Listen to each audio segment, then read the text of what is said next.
Hello viewers, कैसे हैं आप सब। मेरा नाम पूजा कश्यप है और मैं स्वागत करती हूं आप सभी का सर्वोदय आईएएस के यूट्यूब चैनल पर। आप जानते हैं कि यहां हम हर रोज़ द हिंदू न्यूज़पेपर का एक इन डेप्थ एनालिसिस आपके सामने प्रेजेंट करते हैं। बट आज के एनालिसिस की शुरुआत करने से पहले मैं आप सबसे सॉरी बोलना चाहूँगी, क्योंकि पिछले 2 दिनों से ये एनालिसिस अपलोड नहीं हो पा रहा था due to some reasons. But अब हम कोशिश करेंगे कि इस सीरीज़ के साथ हम रेगुलरली अपडेटेड रहें। तो शुरुआत करते हैं हमारी सबसे पहली न्यूज़ से। तो सबसे पहला न्यूज़ है अफोर्डेबल हाउसिंग इन इंडिया से रिलेटेड, कि कैसे धीरे धीरे करके अफोर्डेबल हाउसिंग जो है हमारा वो एक चैलेंज बनता जा रहा है कॉमन पॉपुलेशन के लिए। और हमें पता है कि मैक्सिमम जो पॉपुलेशन है इंडिया की वो लो इनकम ग्रुप में लाई करती है। अभी तक तो हम इस चीज़ को समझ ही चुके हैं बहुत अच्छे से, specially in the recent time जब इनकम इनइक्वालिटी और वेल्थ इनइक्वालिटी को लेकर के डिबेट इतना ज़्यादा बढ़ गया है कि मैक्सिमम पॉपुलेशन इंडिया की जो है वो लो इनकम ग्रुप में लाई करती है। तो इस वजह से इस लो इनकम ग्रुप के लिए क्या हाउसिंग फैसिलिटीज़ प्रोवाइड करना पॉसिबल है या नहीं, ये चीज़ को हमें समझने की ज़रूरत है। तो गवर्नमेंट टाइम टू टाइम इसके लिए स्टेप्स लेते रहती है, क्योंकि बेसिक जो 3 ज़रूरतें होती हैं वो क्या होती हैं? रोटी, कपड़ा और मकान। तो फूड के लिए, क्लोथिंग के लिए, इन सब चीज़ों के लिए इंसान फिर भी अर्न कर लेता है।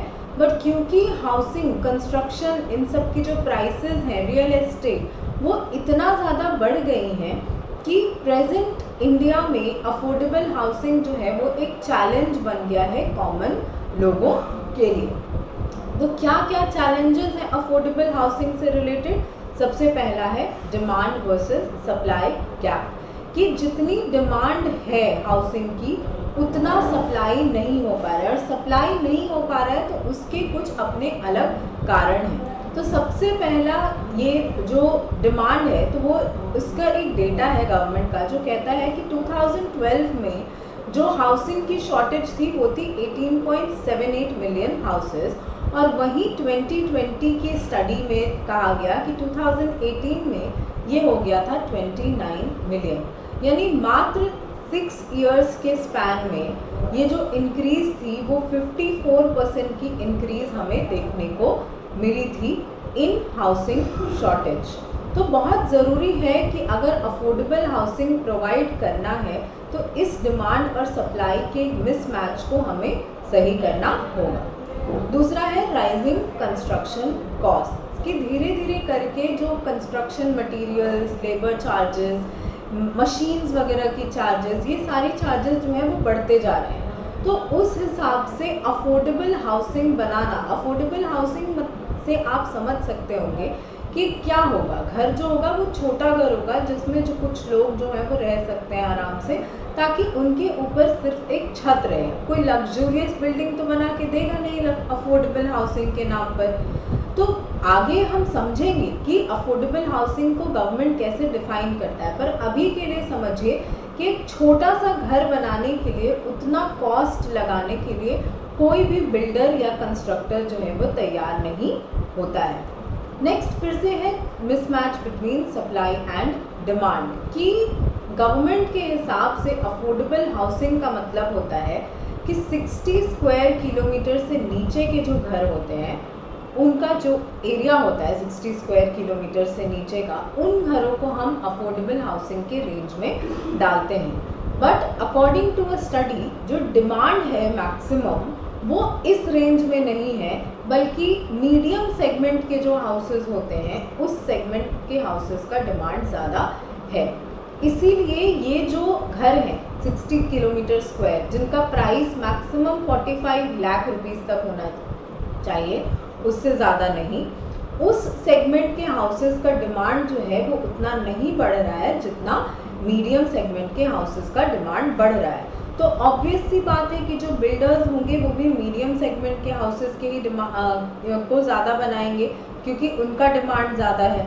तो इस वजह से जो अफोर्डेबल हाउसिंग है यानी 45 लाख तक के जो घर हैं वो हमें कम देखने को मिलते हैं। तो गवर्नमेंट ने क्या क्या स्कीम्स निकाले हैं इस चीज़ के लिए, क्या क्या इनिशिएटिव्स लिए हैं। तो पहला है प्रधानमंत्री आवास योजना। हम जानते हैं कि ये जो स्कीम थी ये 2015 में लॉन्च की गई थी एज अ फ्लैगशिप स्कीम। और फ्लैगशिप स्कीम क्या होता है, तो जिस भी स्कीम के लिए किसी एक मिनिस्ट्री का मैक्सिमम फंड एलोकेशन होता है उसको बोलते हैं फ्लैगशिप स्कीम। ये जो स्कीम है इसके दो कंपोनेंट्स हैं, अर्बन और रूरल, यानी दोनों ही एरियाज पे हमें फोकस करने की ज़रूरत है, अर्बन एरिया पे भी और रूरल एरिया पे भी। क्योंकि अगर ऐसा हुआ कि सिर्फ रूरल एरियाज में अगर हम हाउसिंग के शॉर्टेज को मीट करेंगे तो जो लोग अर्बन एरियाज में रहते हैं वो रोड पर रहना स्टार्ट कर देंगे या जो भी उनको प्रॉब्लम्स फेस करनी पड़ सकती है। वहीं अगर हम सिर्फ अर्बन एरियाज में हाउसिंग के शॉर्टेज को कम करते हैं तो रूरल एरियाज से भी लोग आकर के अर्बन एरियाज में बसने लगेंगे। और अर्बन एरियाज में जो प्रॉब्लम्स होती हैं वो और ज़्यादा होती हैं। क्यों? क्योंकि अर्बन एरियाज जो है वो लिमिटेड होती हैं अपने स्पेस में। तो अगर लोग बाहर से आते हैं माइग्रेट करके जिनके पास घर नहीं होता है तो उससे कंजेशन जो है वो बढ़ जाता है। और इस कंजेशन की वजह से जो फैसिलिटीज़ हैं उनको प्रोवाइड करने में दिक्कत होने लगती है। सेकेंड, एक और प्रॉब्लम जो अर्बन एरियाज़ में हाउसिंग के शॉर्टेज की वजह से नज़र आता है वो होता है स्लम का प्रॉब्लम। तो बहुत ज़रूरी है कि बोथ द कंपोनेंट्स अर्बन और रूरल दोनों पर ही हम प्रोग्रेस को जो है वो कंटिन्यू रखें। और ये जो प्रधानमंत्री आवास योजना ये किन के लिए है, तो economically weaker sections, middle income group, low income group, इन सब लोगों के लिए। और as of February 2023 over 8.8 crore houses have been sanction under Pradhan Mantri Awas योजना। दूसरा जो गवर्नमेंट का स्कीम है वो है अफोर्डेबल हाउसिंग इन पार्टनरशिप। इसमें गवर्नमेंट क्या करती है कि प्राइवेट कंपनीज के साथ हम पब्लिक प्राइवेट पार्टनरशिप के थ्रू अफोर्डेबल हाउसिंग को प्रोवाइड करते हैं। तो इससे क्या होता है कि गवर्नमेंट पे जो बर्डन होता है वो थोड़ा कम हो जाता है। तो अभी हमारे लिए लेकिन बहुत सारे चैलेंजेस हैं। डिस्पाइट द प्रोग्रेस जो हमने अभी अचीव किया है उसके अलावा भी बहुत सारे चैलेंजेस हैं। जैसे कि हाउसिंग फॉर ऑल का गोल था हमारा बाय द ईयर 2022, बट अभी भी सिर्फ 67% ऑफ द टारगेट मीट हो पाया है। यानी 33% लोग अभी भी ऐसे हैं या 33% लोग अभी भी ऐसे हैं जिनकी हाउसिंग की डिमांड हम अभी तक पूरी नहीं कर पाए हैं। सेकेंड, हमें फोकस करना होगा कि data suggest focus on non landless urban poor with only a small percentage of sanction homes targeting slum rehabilitation. कि जो स्लम के लोग हैं उनको अभी तक जो एडिक्वेट रिहैबिलिटेशन मिलनी चाहिए थी इन घरों में वो नहीं मिल पाई है। यानी एक certain section of the population है जो इस स्कीम के बेनिफिशियरी होनी चाहिए थी बट वो अभी तक पूरे तरीके से नहीं बन पाई हैं। And third, high land and construction cost make it difficult for developers to build low cost houses with substantial subsidies without substantial subsidies. कि अगर गवर्नमेंट जो है वो सब्सिडीज नहीं देगी इन लोगों बिल्डर्स को तो कैसे वो इस हाई कॉस्ट के साथ प्रॉपर हाउसिंग फैसिलिटीज़ को कंस्ट्रक्ट कर पाएंगे। तो क्या वे फॉरवर्ड हो जाएगा हमारा? गवर्नमेंट का continued focus, improved implementation strategy और addressing the concerns faced by developers. तो इन सारी चीज़ों को मिला करके हम एक होलिस्टिक, एक कॉम्प्रिहेंसिव स्ट्रैटेजी को तैयार कर सकते हैं ताकि ये जो टारगेट है हमारा हाउसिंग फॉर ऑल 2022 तक तो ना सही बट अगले कुछ सालों में इसको हम अचीव कर पाएंगे। दूसरा क्या है, तो exploring innovative solutions like pre fabricated houses holds promise for bringing down construction costs. तो नई नई जो टेक्नोलॉजीज़ हैं, फॉर एग्जांपल 3D प्रिंटिंग की टेक्नोलॉजी जो है वो अभी बहुत ज़्यादा फेमस हो रही है। तो बहुत सारे जगहों पर इसको यूज़ करके हाउसिंग वगैरह की फैसिलिटीज़ को कंस्ट्रक्ट किया जा रहा है। तो क्या हम इसको एक अफोर्डेबल ऑप्शन बना सकते हैं या नहीं बना सकते हैं? सेकेंड क्या है, तो bridging the gap between vacant units and those in need of affordable housing requires a nuanced approach कि जो डिमांड और सप्लाई की मिसमैच है उसको कम करने के लिए हमें एक बेटर अप्रोच की ज़रूरत है। अब बढ़ते हैं हमारे नेक्स्ट न्यूज़ की तरफ। तो गवर्नमेंट टू स्पेंड ₹2 crores पर kilometre along roads with China, कि चाइना बॉर्डर पे जो हमारे रोड्स हैं वहाँ पर गवर्नमेंट जो है वो 2 करोड़ पर किलोमीटर खर्च करेगी। किस लिए? तो रोड बनाने के लिए। और कहाँ कहाँ पर? तो उत्तराखंड और सिक्किम में। और किस स्कीम के अंडर? तो वाइब्रेंट विलेज प्रोग्राम के अंडर गवर्नमेंट जो है वो इस काम को करेगी। तो वाइब्रेंट विलेज प्रोग्राम क्या है? तो it is a centrally sponsored scheme launched by the government in February 2023. It aims to address the challenges faced by villages along the northern border, focusing on comprehensive development and improved quality of life for residents. कि जो हमारा northern border है, तो अगर हम India का map बनाते हैं तो ये जो बॉर्डर है हमारा, इसके अलोंग जो भी रेसिडेंट्स, जो भी विलेजेस रहते हैं, वहाँ पे जो क्वालिटी ऑफ लाइफ है उसको इम्प्रूव करने के लिए इस स्कीम को लाया गया है। और इसके टारगेट एरियाज क्या क्या हैं? तो 19 डिस्ट्रिक्ट्स और 46 बॉर्डर ब्लॉक्स को कवर करता है। कहाँ कहाँ? अरुणाचल प्रदेश, हिमाचल प्रदेश, सिक्किम, उत्तराखंड और लद्दाख। यानी मैक्सिमम जो स्टेट्स हैं वो चाइना बॉर्डरिंग स्टेट्स हैं। तो इसका अब आप इम्पैक्ट समझिए। अब ये देखिए कि इंडिया का जो ये, अगर हमारा इंडिया है, अगर हम नॉर्दर्न बॉर्डर की बात करते हैं तो चाइना के साथ हम बहुत बड़ा सा बॉर्डर शेयर करते हैं। और चाइना जो है वो टाइम टू टाइम इंडिया को प्रोवोक करने की कोशिश करता है। किस मामले में? तो ये जो हमारा वेस्टर्न सेक्टर है चाइना के साथ, ईस्टर्न सेक्टर है चाइना के साथ, चाइना और इंडिया के बॉर्डर को 3 पार्ट्स में डिवाइड किया गया है। ये हमारा वेस्टर्न सेक्टर हो गया, ये मिडिल या सेंट्रल सेक्टर हो गया, और ये हो गया ईस्टर्न सेक्टर। तो सबसे ज़्यादा कॉन्फ्लिक्टिंग सिचुएशंस हमें इस ईस्टर्न सेक्टर में, जो मोस्ट डिस्प्यूटेड एरियाज़ हैं, वो हमें इस ईस्टर्न सेक्टर में देखने को मिलते हैं। खास करके अरुणाचल प्रदेश और जो सिक्किम वाला एरिया है वो, ये हमारा अरुणाचल प्रदेश है और ये हमारा सिक्किम का एरिया है।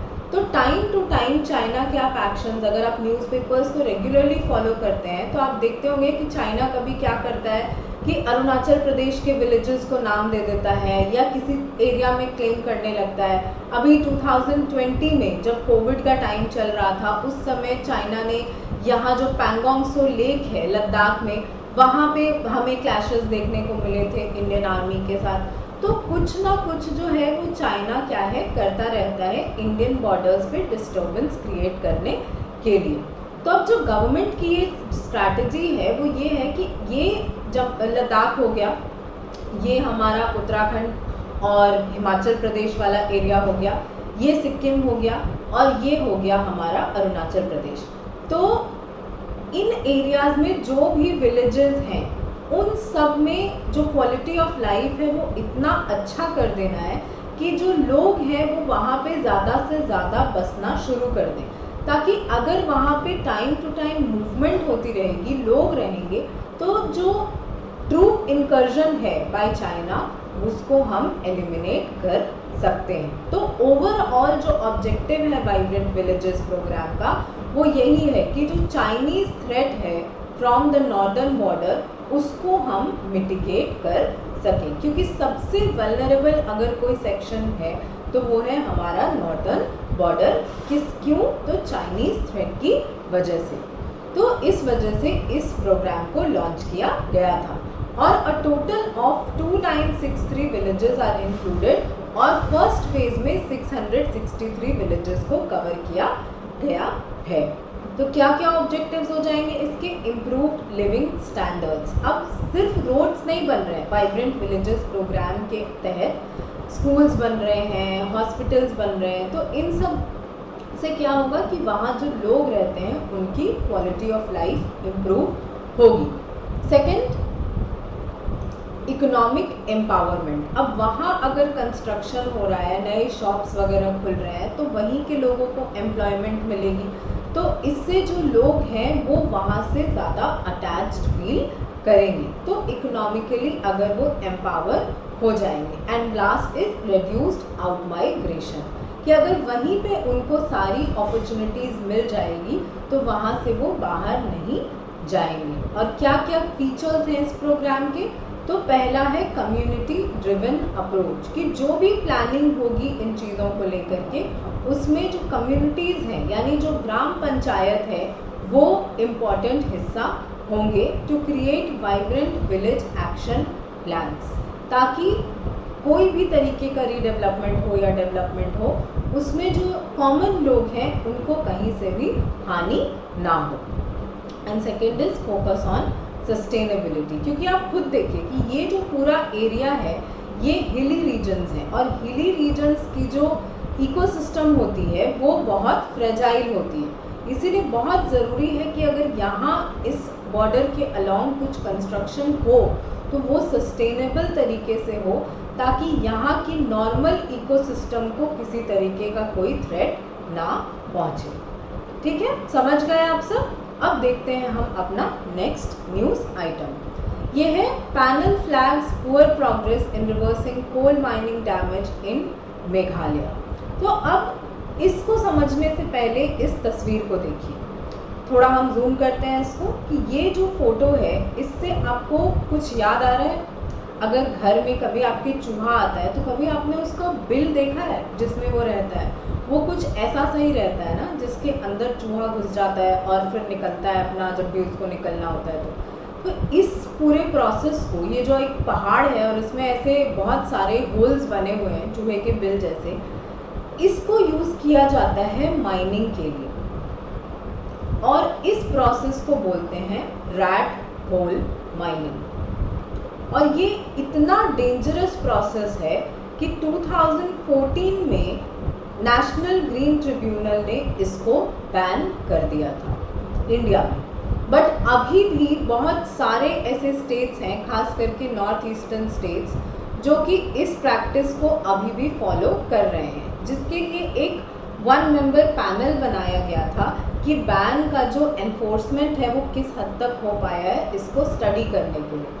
और उसी पैनल ने ये कहा है कि अभी तक इसको जो प्रोग्रेस है वो सही से नहीं हो पाई है। तो अ 1 member panel appointed by the High Court of Meghalaya to handle coal related issues has flagged the lack of progress in restoring environment damage caused by rat hole mining in north eastern states। कि एक panel बनाया गया था किस चीज़ के लिए, तो rat hole mining से इन्वायरमेंट का जो डैमेज हुआ है उसको किस हद तक हम रिवर्स कर पाए हैं, इस चीज़ को स्टडी करने के लिए ये पैनल बनाया गया था, जिसने ये बोला है कि अभी तक प्रॉपर प्रोग्रेस नहीं हो पाई है। तो रैट होल माइनिंग क्या होता है? It is a dangerous method of extracting coal prevalent in certain pockets of India, particularly the state of Meghalaya. तो इस जो ये होल हम बनाते हैं माउंटेन्स में, इससे क्या एक्सट्रैक्ट करते हैं? तो कोल की एक्सट्रैक्शन जो है वो की जाती है इस माइनिंग के थ्रू। तो क्या प्रोसेस हो जाएगा? Narrow horizontal holes are dug into the ground just large enough for 1 person to enter.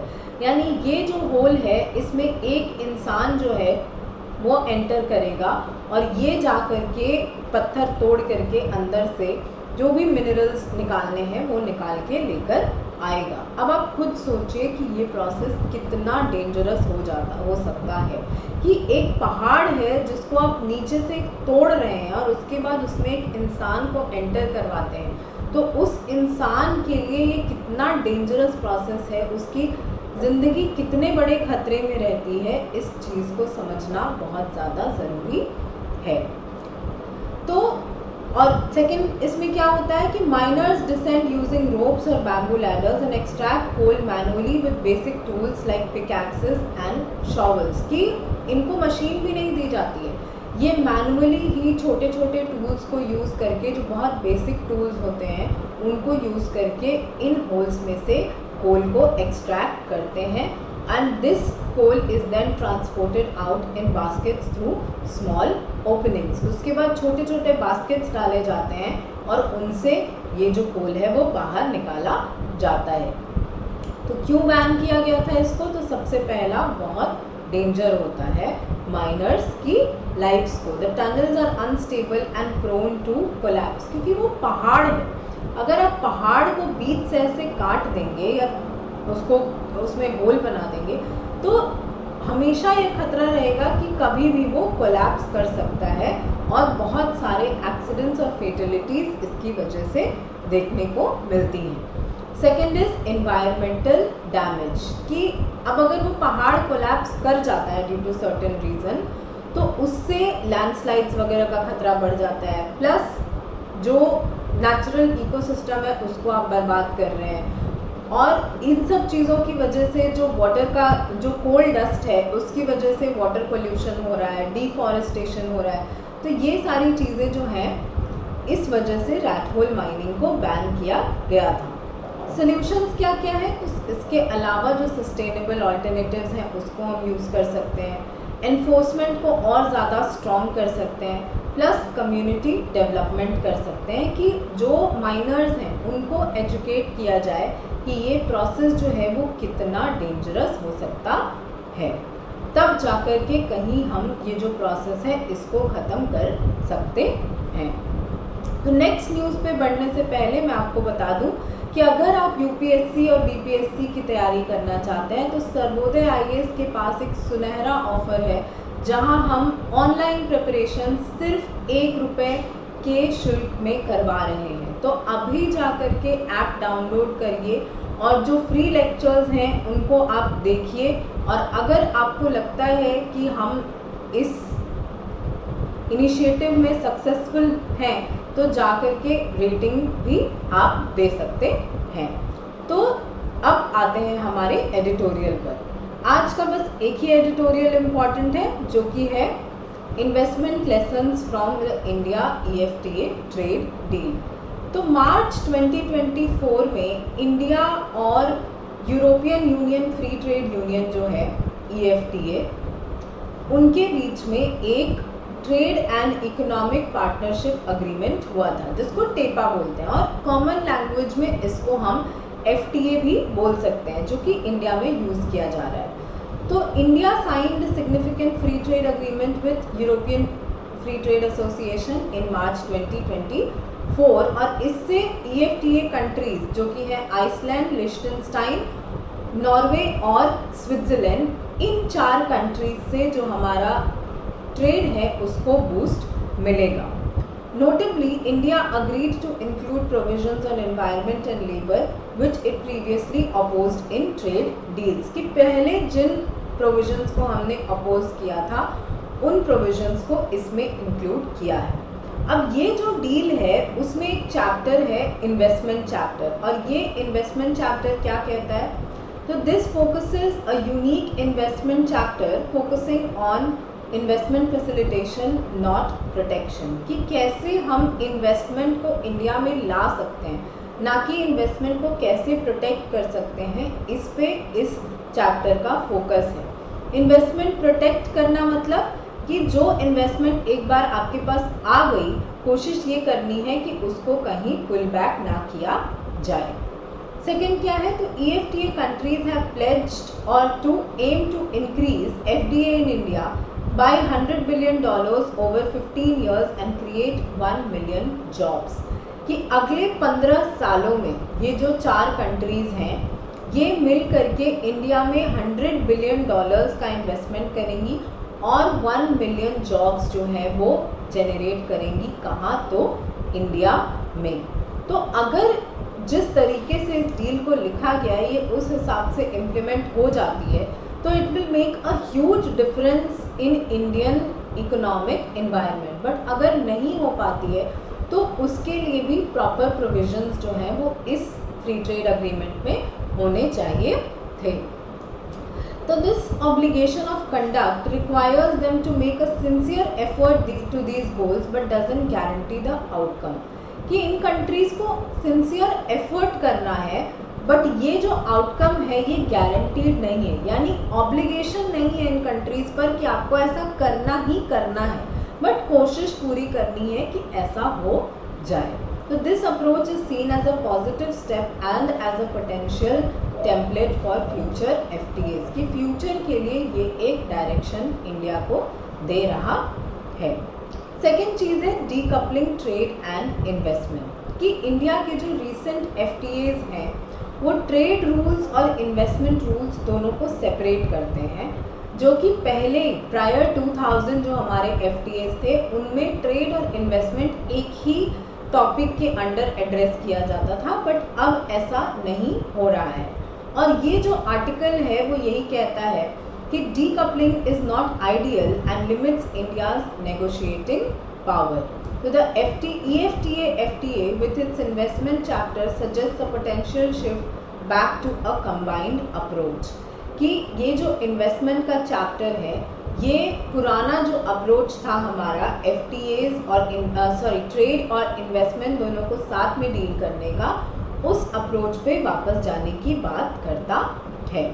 तो इन सब कंफ्यूजन के बीच में एक चीज़ जो बहुत क्लियर है वो ये है कि इंडिया के पास एक क्लियर एफटीए पॉलिसी नहीं है जिसमें कि सारे रूल्स रेगुलेशंस जो नॉर्म्स होने चाहिए वो लिखे हों। इसीलिए बहुत ज़रूरी है कि एक क्लियर एफटीए पॉलिसी इंडिया के पास हो, और उसी से रिलेटेड ऑथर ने कुछ रिकमेंडेशंस दिए हैं, जैसे कि this policy should involve negotiating trade and investment together in one agreement. दूसरा, consider expanding investment protection and dispute settlement mechanisms. बिल्कुल सही कि इन्वेस्टमेंट सिर्फ आने से नहीं होगा, उस इन्वेस्टमेंट को हमें प्रोटेक्ट करके भी रखना होगा।